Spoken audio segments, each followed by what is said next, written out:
Ouça agora o podcast Pará Mais Agro. Olá, mais um podcast Pará Mais Agro e hoje estamos aqui com uma ganhadora do prêmio CNA Artesanal de geleia artesanal, o Pedro que trabalha aqui também, né, junto a Dona Hortência, né, nessa marca que agora já é mais do que renomada, né, já trouxe esse prêmio para casa aqui, né, para cá para o Pará.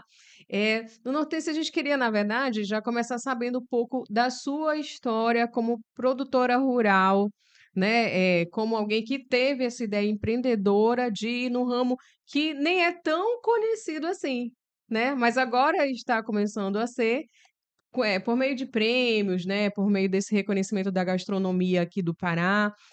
Fale pra gente um pouco como que a senhora foi para esse meio. Tá.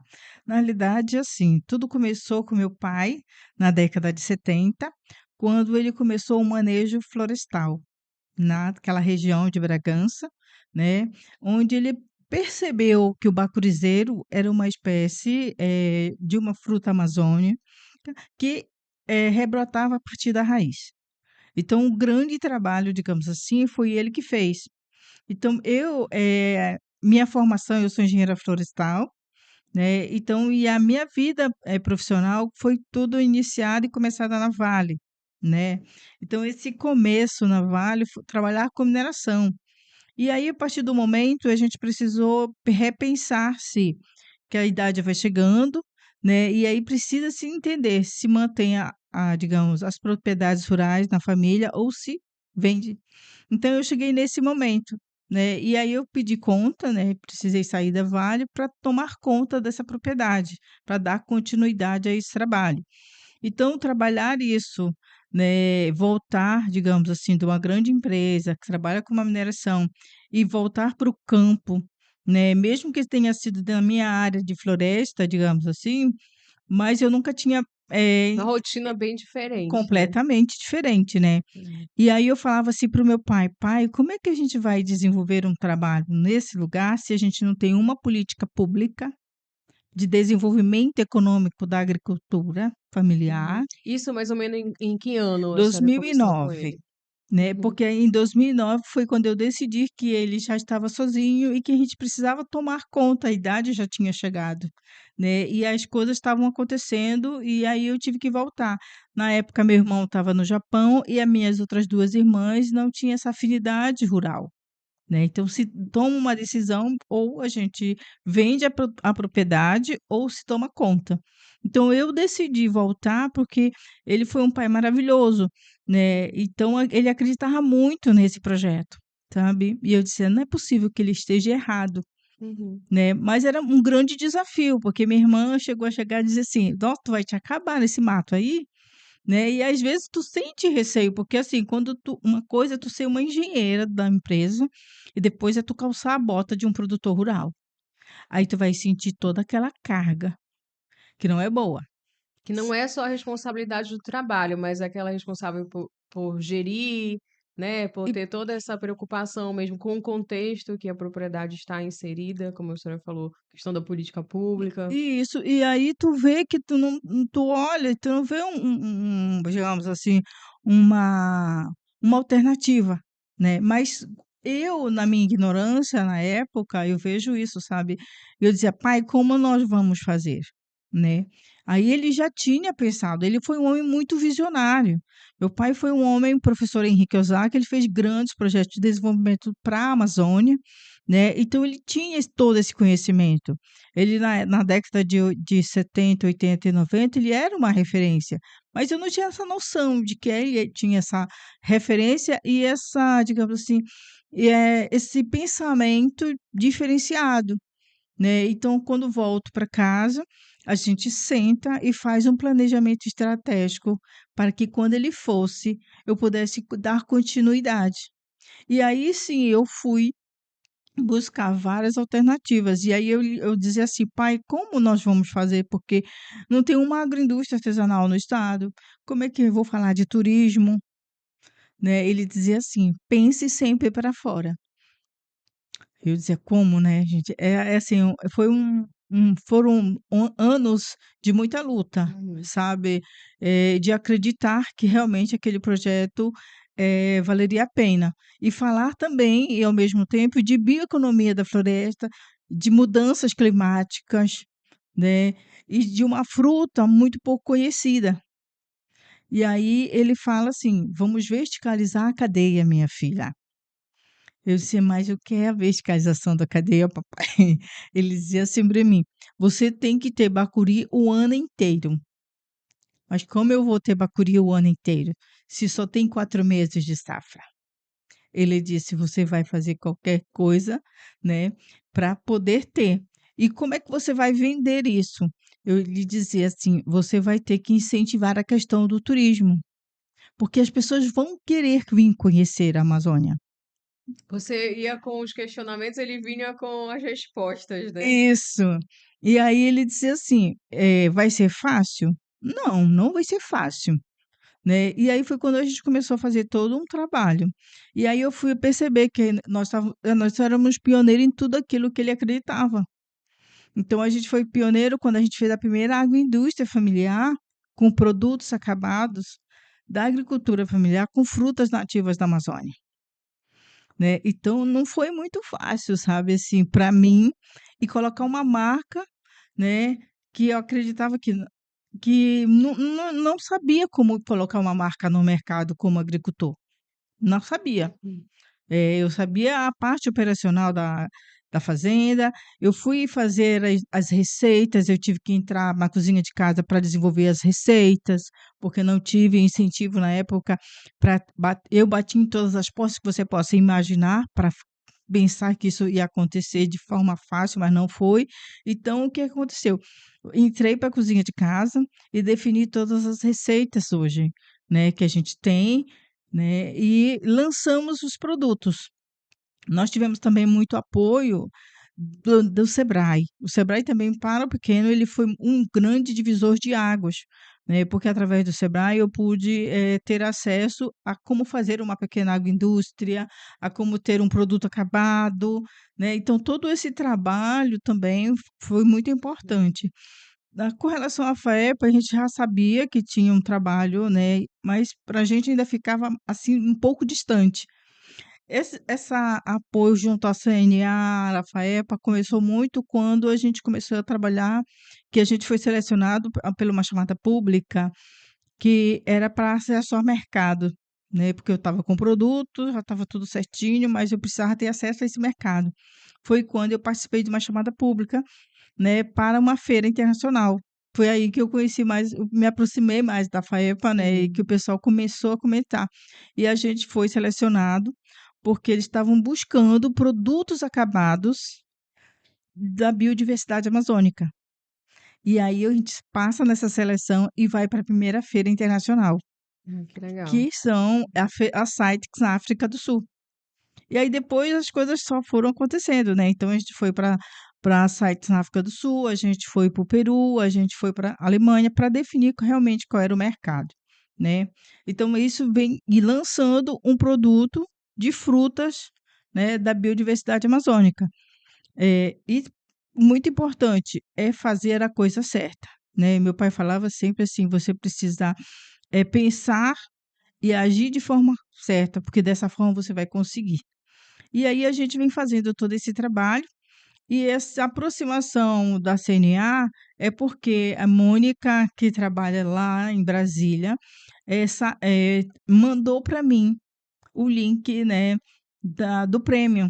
E aí, assim, para a gente foi assim, é Uhum. agora, Sim. né, para que a gente possa validar esse É o produto, primeiro né. prêmio de vocês? De geleia, sim.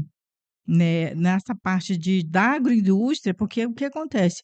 O turismo saiu, apesar de o turismo andar junto com a produção, o turismo foi mais à frente, porque fomos, através de uma outra chamada pública na área de turismo rural, com ênfase em frutas da Amazônia, nós fomos validados através de um roteiro turístico pelo Emitur, né. Que legal. Então o ministério validou o nosso roteiro com ênfase em frutas da Amazônia, com experiência rural. Então o turismo ele foi muito mais à frente, né? E aí eu pensava assim, e as geleias precisa ter um momento, né? Porque os produtos, porque você começa a vender os produtos, mesmo com alta qualidade que a gente tem, mas não é ainda uma venda, porque venda para a gente é todo mês, mas a gente começa a fazer prospecção. Você vende um mês, outro não, e aí a gente vai Sim. trabalhando.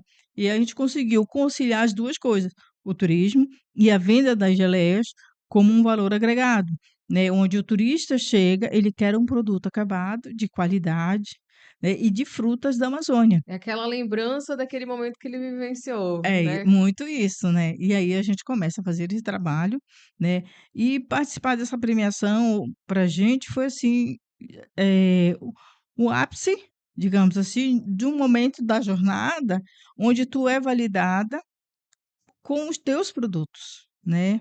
E ter esse reconhecimento a nível nacional, né? E aí também é mais digamos, um detalhe para fortalecer não só o produto, mas a marca, né? Então, hoje a Fazenda Bacuri, ela tem 2 marcas. Uma, que é da área do turismo, que chama-se Rota Amazônia Atlântica, né, onde você tem a experiência com ênfase nas frutas da Amazônia, e também tem a marca Ozaki, que é a marca em homenagem ao meu pai, né, que a gente fez uma homenagem a ele colocando a marca Ozaki nos produtos da Fazenda Bacuri, nos produtos alimentícios. Muito legal. E Pedro, assim, esse trabalho com a marca, né? A gente falou, a geleia, ela é consumida por um público muito específico, na verdade, né? E a geleia orgânica mais ainda, né? Como é que vocês têm trabalhado isso, né? Aí com o mercado, né? Enfim, né? Até mesmo nas redes e internacionalmente. É, primeiramente, boa tarde. Boa tarde. É, então, essa questão do mercado é um trabalho que a gente precisa fazer muito bem alinhado de conscientização do nosso público. A gente tem que entender que o público que ele vai consumir o nosso produto, ele é um público que ele precisa entender o que tem por trás desse produto. Ele não está consumindo. Quem consome a geleia Ozaki não está consumindo só uma geleia. Está consumindo a valorização da floresta em pé. As pessoas precisam entender essa história, precisam entender que esse produto é responsável por manter mais de 60 hectares de floresta em pé, nativa e produzindo, né? As pessoas elas precisam entender que elas estão consumindo de uma família, que uma família consegue fazer com que toda essa cadeia produtiva consiga acontecer.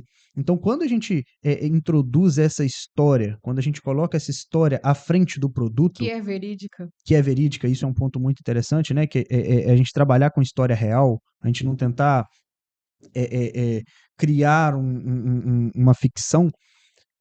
Isso faz com que a pessoa consiga entender o valor agregado do produto. Então, a gente tem que tomar muito esse cuidado de as pessoas precisam conhecer a nossa história, conhecer a história da Fazenda Bacuri, conhecer o impacto socioambiental que a Fazenda Bacuri tem. Porque quando a gente fala de Fazenda Bacuri, a gente não está falando só dos produtos Ozaki, mas a gente também está falando, por exemplo, dos produtos do Sítio Raiz, que é um produtor de farinha lá da região, lá da cidade de Bragança, que depois que ele passou pelo processo de capacitação, uma consultoria que a Hortência deu, a gente conseguiu, foram 300%, né, de aumento assim, na questão de produtividade que eles Ai, que tiveram, legal. porque ela conseguiu agregar valor ao produto dela. A Suelen, no caso, ela conseguiu colocar um rótulo bacana no produto dela, e isso fez com que o valor agregado do produto subisse.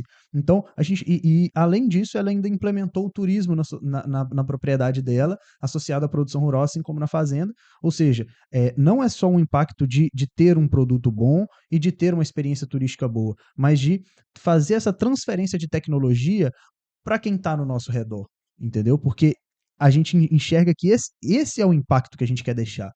Não só a Fazenda Bacuri como sendo a referência, mas a Fazenda Bacuri criando Tá sendo referências. um multiplicador, né, de tudo aquilo que vocês aprenderam, né, Isso aí ao longo mesmo. né? Exatamente. Eu vejo que vocês utilizam muito uma expressão que a gente usa na comunicação, que é o walk the talk, né? Que a gente fala que é você falar conforme o que você faz de verdade, Isso né? aí. O grosso modo da palavra, de verdade, Verdade. realmente ter Verdade. toda essa postura, né, aí de manejo da floresta com foco na fruticultura, né, mas fazer da forma adequada que é o que o mercado hoje ele realmente está exigindo, né? É, eu acho que isso é uma tendência natural, né? Isso não começa agora. Na realidade, está fervendo isso agora, né? Pela pressão até que a gente tá sentindo, né, com as mudanças climáticas. Mas meu pai era muito visionário e ele dizia assim para mim: a natureza, ela não reclama, mas ela se vinga. Então, se você não cuidar dela, ela uma hora ela vai se vingar de você, então é melhor você cuidar, para não ter esse problema. Então, assim, a gente vem com toda essa carga de conhecimento, de toda essa carga de história, para que a gente realmente coloque um produto no mercado com histórias de verdade, né, com fatos e dados. Então, para não correr esse risco, e é tanto para um exemplo para te dizer, é a primeira vez que eu fui para a Alemanha, em seguida eu recebi o meu primeiro comprador. E ele veio, na realidade, ver se tudo aquilo que eu falava era verdadeiro. Então, tu não tem como fugir disso, né? Então, Sim. é você contar realmente histórias de verdade e mostrar. E eu vejo assim que a gente é muito rico. Por que não contar a nossa história? Por que não falar A história já realmente está aí, na verdade, né? isso? E por que não valorizar isso, né? Então, meu pai sempre falava assim, de dentro para fora. Olhe para dentro, mas haja de forma global. Exatamente. Né, então aí a gente consegue. E participar dessa premiação, pra gente lá e conhecer 10 outras geleia, outras marcas, né, e a gente vê que é a mesma história, é uma história de vida de cada uma daquelas pessoas, que só mudou na realidade da posição geográfica, Exatamente. né, e estar entre as 10 melhores geleias do Brasil, junto com o pessoal que tem todo o know-how, toda uma cultura da região sul, é muito importante para gente, né. Então é ter um produto de qualidade, competitivo já dentro do nosso país. Isso aí para a gente também é muito importante e mostrar para essas pessoas, né, para todas essas Marias, todas essas Nazarés que existe no Pará, que isso é possível acontecer. Sabe, que não está distante. Para qualquer produtora rural, ela Uhum. precisa fazer as suas capacitações, ela precisa trabalhar isso, porque ela é possível acontecer, né. Então e a rede CNA essas federações, eu acho que é um trabalho importante para esse desenvolvimento econômico da agricultura familiar, não só nesse estado, mas em todo o Brasil, né, e aí a gente vê isso muito forte e isso é importante, que ou seja, a política pública ela está chegando lá na ponta, né, porque você está falando aqui com uma pequena produtora rural do município de Bragança, que estão a 250 quilômetros daqui de Belém, e chegar essa política lá, chegar essa informação lá para que a gente pudesse participar e tá hoje, né, trazendo na bagagem as 2, os Foi 2 só segun uma, foram os 2. 2, né. Então isso, assim, é fundamental, né, e o trabalho de vocês é fundamental. Isso, acreditem, muda a história de muitas pessoas, né, e para melhor, porque a gente tem que parar de dizer que vai viver só de subsistência. Não podemos mais deixar que isso aconteça, né, porque eu vejo que nós somos muito ricos, a Amazônia é muito rica, o estado é muito rico, e a gente só precisa saber e trabalhar esse processo, para que a gente, como produtor rural, com muito orgulho, que faça esse empoderamento, né, dessas pessoas que estão na zona rural, eu tenho certeza, assim, que isso vai mudar muito a nossa cara do estado, né. E para mim foi muito satisfatório, porque, venho trabalhando também essa questão da sucessão rural, e minha filha ontem disse assim: "Volto a Belém, vou fazer meu doutorado na UFPA, porque eu preciso estar muito próximo da terra". Então, assim, significa dizer que nós estamos plantando, digamos assim, essa sucessão rural para esse desenvolvimento, para que as coisas aconteçam aqui, né, para que a gente possa acreditar, porque ela só é mais um dos jovens que estão na terra e que precisa voltar para a terra, Esse valorizar. resultado é um grande incentivo, né? Você Nossa, vê, a é. minha mãe está lá no Pará, né? Teve essa conquista grandiosa, né? E aí ela Pode ter instalado alguma coisa. É Ah, vou isso, vou voltar. voltar. É que é o desafio hoje do campo, na verdade, que a gente vê, né, que o êxito ele ainda existe, o êxito rural, né, Uhum. mas o campo ele tem se mostrado cada vez mais e resgatado, né, os jovens, resgatado os filhos, as famílias de volta aí para desenvolver, né. É. Exatamente. É isso. E dos sabores, Hortência e Pedro, fala um pouco mais aí desses sabores, o que é que tem diferente? Você falou, o pessoal lá estava testando as notas, tentando entender, ainda não entendeu, mas gostou, né? Mas e quais são esses sabores aí? Como que o pessoal pode saber um pouco mais, as pessoas podem saber um pouco mais de onde que encontra, né, a geleia, como faz para ir praticar esse turismo rural, esse turismo sustentável lá na propriedade? Tá. Beleza. Então, nós desenvolvemos uma linha de geleias, né, onde a gente usa as nossas frutas, como a gente fez a geleia de bacuri, que foi uma das selecionadas, né, e a geleia de bacuri com pimenta. Na linha de cupuaçu, a gente também fez a geleia de cupuaçu e a geleia de cupuaçu com pimenta. A geleia de cupuaçu com pimenta, na categoria mista, foi a selecionada. E também nós temos uma linha de licores, né? Bacuri, cupuaçu, genipapo, açaí, buriti. Então, essa é a linha de produtos da fazenda com relação aos produtos, né? E com relação à questão do turismo, a gente faz todo um trabalho dentro da propriedade, né? Com várias atividades, como banho de floresta, café com experiência, fala também um pouco da bioeconomia da floresta em pé, mostrando como uma pequena família trabalha de forma sustentável na Amazônia. E, por último, o micoturismo, que é uma atividade nova na fazenda, onde a gente vai conhecer um pouco dessa micodiversidade. Mico, a palavra mico? Aí você vai dizer o que que é O que é mico? mico? Mico, a gente vai estar falando dos fungos, Ah, né? interessante. Então, Cogumelos. cogumelos, né? Então a gente fala um pouco Uhum. dessa diversidade, né, dos cogumelos da Amazônia e também temos um trabalho voltado para a fungicultura, onde a gente já desenvolve a produção de cogumelos comestíveis da Amazônia, Olha que tá? interessante.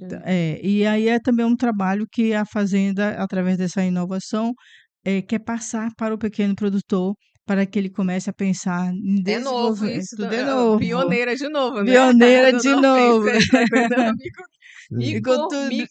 Micoturismo.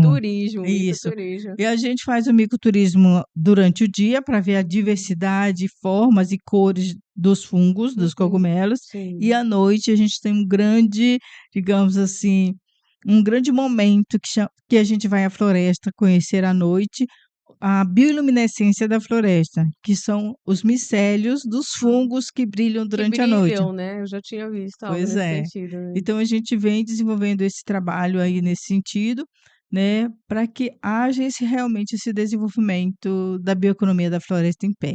Legal. Aí, Pedro, fala um pouquinho hoje como é que nós estamos, como é que a gente vende e Isso tudo aí. mais. Beleza. Em relação, a gente tem duas frentes de venda hoje, né? Que é a frente do B2B e a frente do B2C. No B2C, que é quando a gente fala diretamente com o consumidor final, a gente utiliza a venda majoritariamente pelo Mercado Livre. A gente tem muito interesse, como aquilo, né? Tudo que o Henrique falou lá atrás reflete muito no que a gente vive hoje, sabe? Quando a Hortência vai passando para a gente os ensinamentos dele, a gente vê que é como se ele tivesse aqui hoje, sabe? Assim, um cara muito sábio mesmo, assim, que mesmo Os não tendo ensinamentos conhecido, ficaram. Uhum. eu tenho a gratificação de poder ver os ensinamentos dele na prática. E assim, a gente tem que pensar para fora.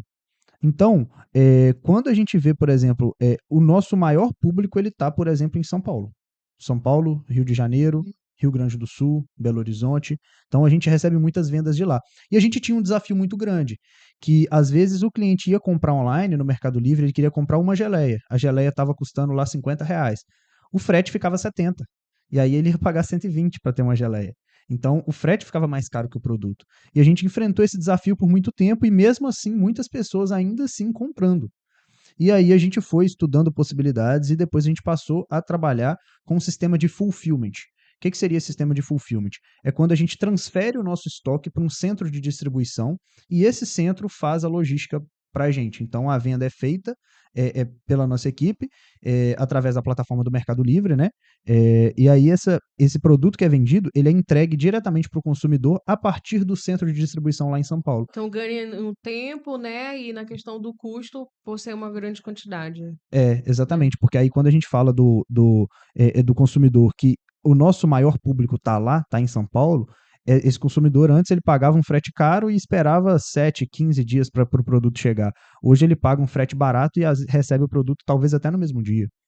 Então, assim, isso foi um diferencial competitivo muito grande para a gente potencializar as vendas para o consumidor final. Só que o consumidor final, como a gente falou anteriormente, nosso público é um público muito específico. É um público que ele não é só pessoas que gostam de geleia. A gente tem que introduzir toda essa questão histórica, da história do produto e tudo mais. Então, a gente viu que uma outra frente seria algo também para a gente potencializar mais isso que é o B2B, que é a venda direto para empresas.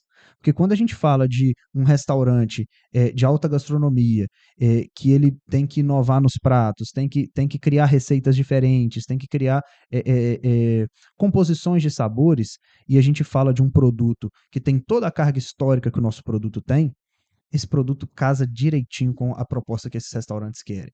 Quando a gente fala de um empório orgânico que vende produtos de qualidade, produtos comprovados, vende presentes, produtos que para serem utilizados como presentes, né, de alto valor agregado, esse empório ele já está em contato com o nosso público.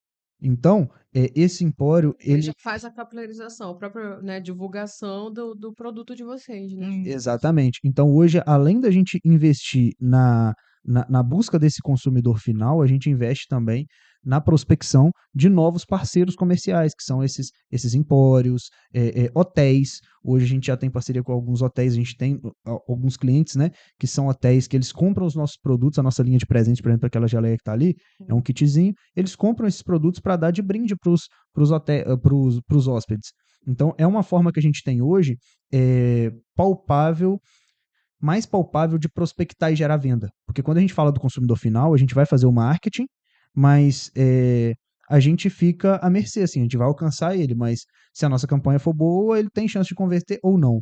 Agora, quando a gente fala do B2B, a gente consegue ter mais controle, né? Então, assim, eu vou abordar X empórios. Então, a gente vai apresentar o produto para X empórios. Então, a gente consegue ir até o nosso cliente. Enquanto no consumidor final, a gente apresenta uma campanha e a gente espera esse consumidor final vir E até.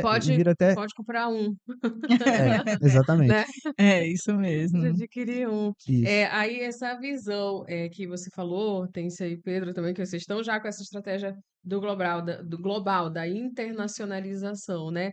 Fala pra gente aí dessa mesa aí das estrelas Michelin, né? Que é fantástico isso, né? Ter um produto com gosto regional do Pará, aí entre as principais estrelas gastronômicas do mundo, que é essa certificação Michelin. É, Como é que é? foi muito legal.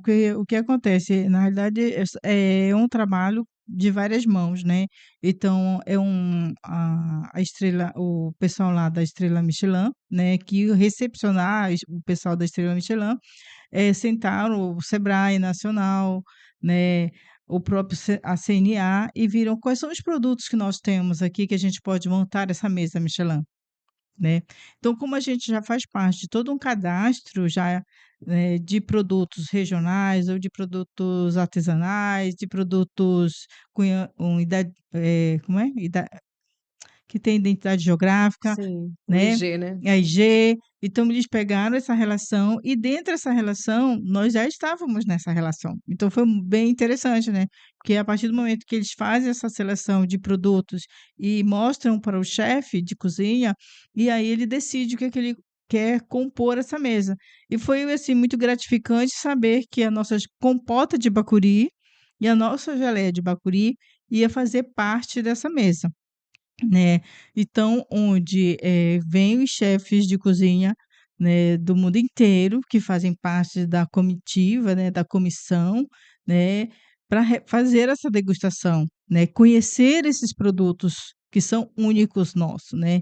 E aí foi, assim, um sucesso, a mesa foi um sucesso, só que a gente não tem muito acesso, porque é tudo, digamos assim, é tudo um sistema Estrela Uhum. Michelin, né, então Sim. eles é tudo Bem muito restrito, bem né? Bem. restrito, né, mas que a gente teve essa oportunidade de estar com os produtos e eles degustarem lá, né. Então eles não falam, porque é uma coisa muito fechada, né, não é tipo, tem todos os procedimentos, né, para não ter uma divulgação, assim, de massa, não é nada disso, né, mas é todo um público seleto Excelente, da exato. gastronomia, né, digamos assim, que é o marco, né, é você ter uma estrela Michelin, né, então Nos participar de um evento restaurantes, é nos verdade. restaurantes, né. Então o Brasil hoje ele tem apenas no máximo 2 estrelas, né, que o primeiro é a comida boa, muito boa e extraordinária, né, as estrelas são assim, e chega no Uhum. máximo 3. Então o Brasil hoje só tem até a segunda estrela, né. Então tu começa a ver que realmente é um grupo muito seleto, né. E pra gen Exato, é. e pra Uhum. gente foi, assim, maravilhoso, né.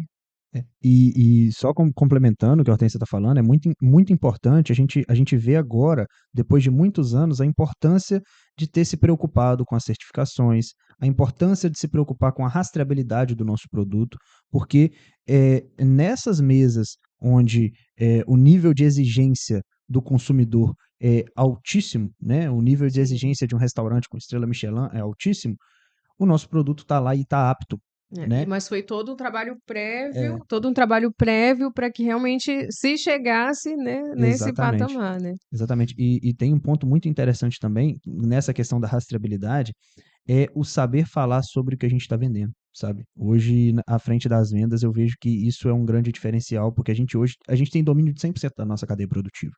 Então, na Fazenda Bacuri, desde cuidar da floresta, fazer o manejo da floresta, até o momento que os bacuris caem, eles são armazenados, é extraída a polpa, né, das frutas.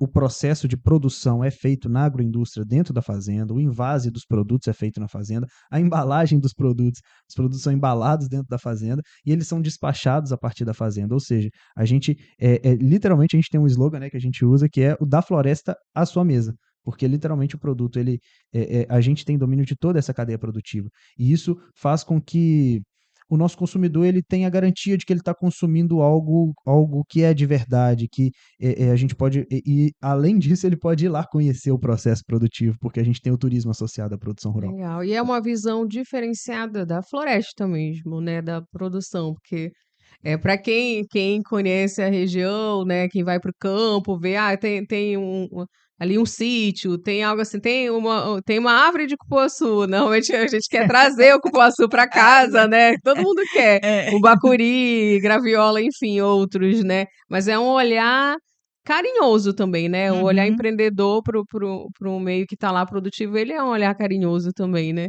E Isso. parabéns aí pela vitória, pelo grande trabalho que vocês estão fazendo, né? Aí com o bacuri e outras frutas também, né? Uhum. Regionais, pelo prêmio, né? Nós estávamos aqui na torcida mandando mensagem para a dona Hortência, mas ainda não ganhamos, calma. Estava entre os 10 primeiros, a gente já estava comemorando. Pronto, Então, é já isso. nossos parabéns para vocês. Obrigada. E esse foi o nosso podcast Pará Mais Agro.